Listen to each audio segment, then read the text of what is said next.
Bon, tu vois, je te disais, pour le bowling, c'est pas compliqué, tu vois.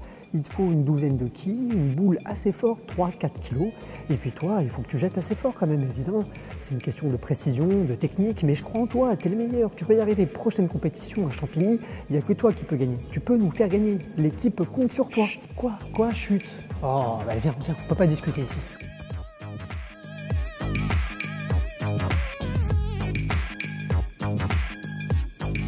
Bon, là au moins on peut discuter tranquillement. Bon, faire des messes basses, je vous l'apprends pas, ça veut dire parler à quelqu'un à voix basse. Et surtout, ça permet de dire des choses à quelqu'un en aparté quand on n'a pas envie que tout le monde entende. C'est vrai que les messes basses, ça peut être agaçant parfois. Non, c'est vrai, c'est pire quand ça nous concerne en plus. Bon, en tout cas, en cours, moi j'étais le champion du monde des messes basses et j'avais d'ailleurs mes petites techniques pour que mes profs me grillent pas.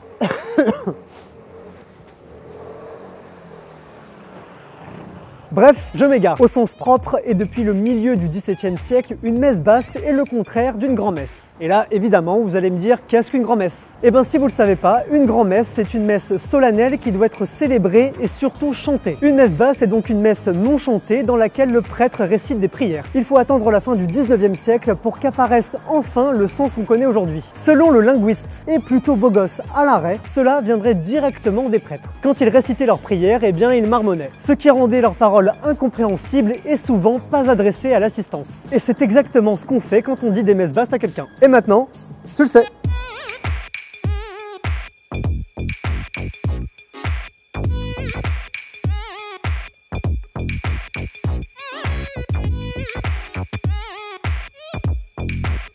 Bon, je vais dans une bibliothèque maintenant, on va voir si je serai tranquille pour discuter bowling.